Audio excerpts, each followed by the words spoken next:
아멘. 오늘 우리에게 주신 하나님의 말씀 신명기 24장 6절로 9절까지의 말씀입니다.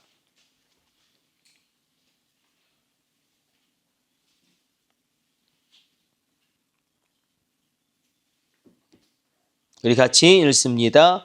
사람이 맷돌이나 그 윗짝을 전당 잡지 말지니 이는 그 생명을 전당 잡음이니라.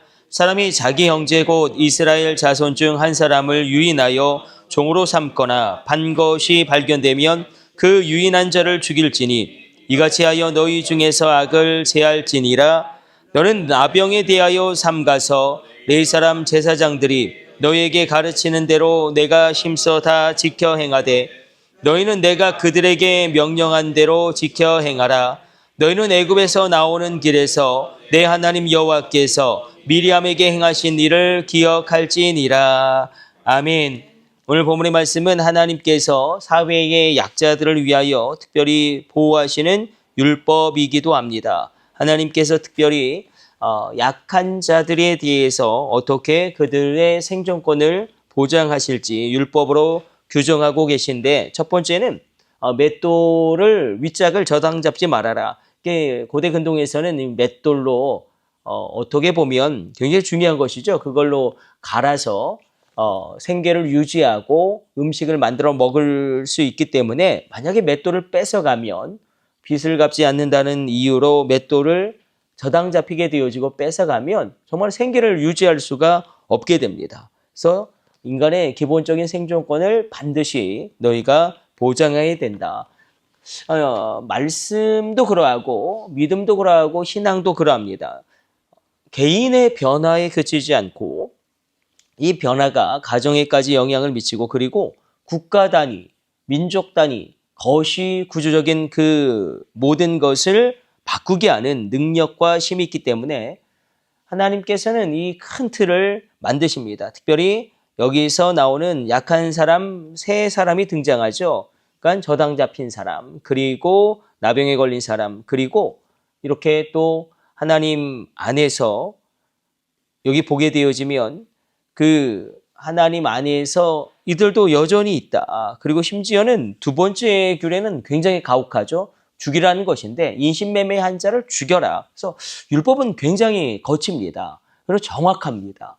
그래서 사실 이 율법으로 말미암아 하나님께서 이스라엘의 그 모든 것을 새롭게 하시는 것을 보게 됩니다. 물론 이 율법이 예수님의 십자가 부활로 말미암아 이제 은혜 아래에 있는 율법으로 그렇게 변화되어집니다.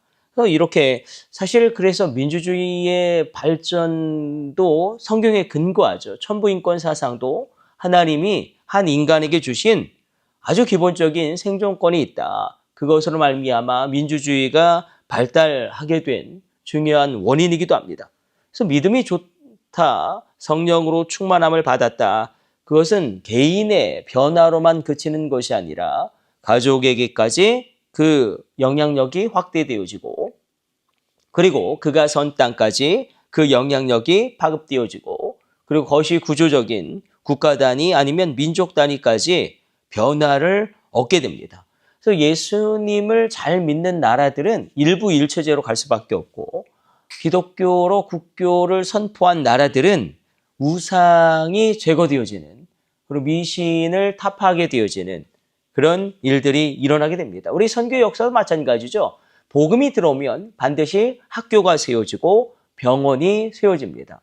우리가 흔히 알고 있는 아이비리그라는 미국의 중요한 대학들도 사실은 대각성 운동의 결과입니다.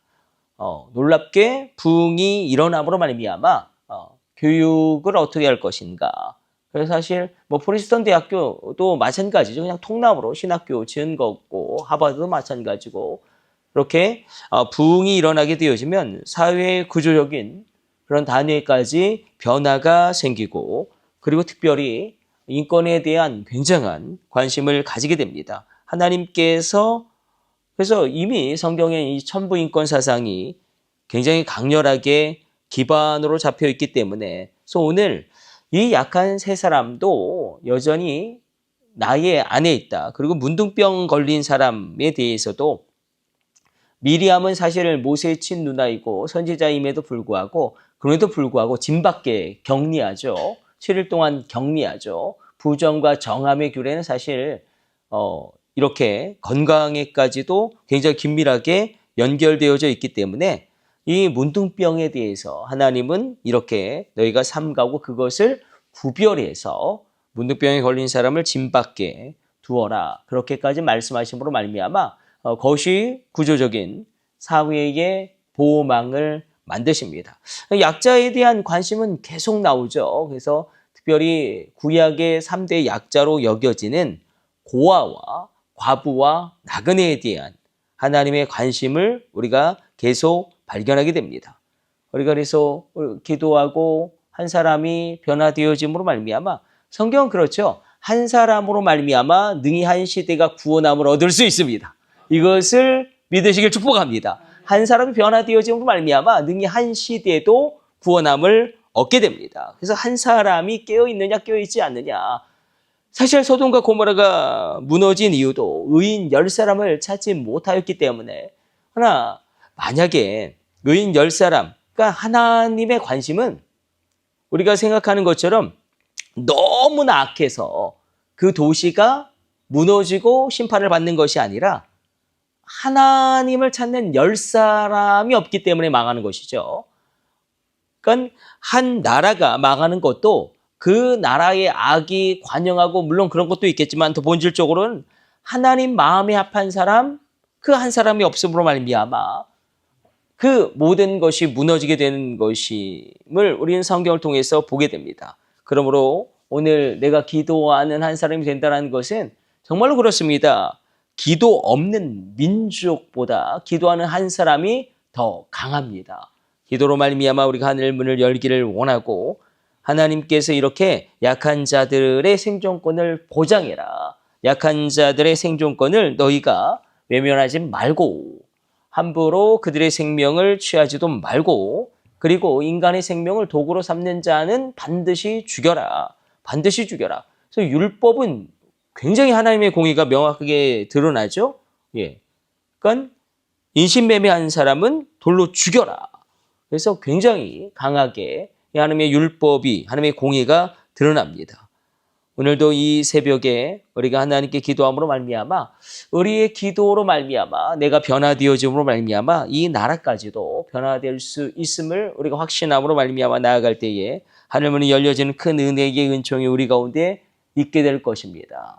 가난한 날 부하게 하시고 미련한 날 지혜롭게 하시고 그리고 약한 날을 강하게 하신 하나님의 능력과 은혜와 힘과 지혜는 나로 그치는 것이 아니라 나의 가정에까지 흘러들어가게 되어지고 내가 선 땅까지 흘러들어가게 되어지고 나라 민족까지 변화되어지게 됩니다. 굉장히 세계 정세가 혼란스럽죠. 혼란스럽고 어렵죠. 그럼에도 불구하고 하나님의 관심은 기도하는 한 사람으로 말미암아 능히 한 시대가 구원함을 얻기 때문에 한 사람이 얼마나 중요한지 모릅니다. 한 사람이 얼마나 중요한지. 만약에 여러분 가정 가운데 여러분이 기도하고 있다면 여러분의 가정은 하나님께 올림받음을 받음으로 말미암아 기도하고 있는 가정으로 하나님께 인정함을 받게 됩니다. 그래서 오늘도 이렇게 주님 앞에 나아감으로 말미암아 하나님이 약한 자들을 돌보시는 하나님이시구나. 약한 자들의 권리를 그 생존권을 보장하시는 하나님이시구나. 그리고 이 정신은 끝까지 율법의 정신으로 흘러 들어가게 됩니다. 오늘도 이 새벽에 하늘문을 여심으로 말미암아 우리가 기도로 말미암아 그러니까 단순히 우리 개인의 삶이 변화되어지는 것에 그치는 것이 아니라 더 놀랍게 확장되어지는 그런 변화됨의 역사, 은혜의 역사가 있게 되시길 주님의 이름으로 축복합니다. 우리 기도하겠습니다.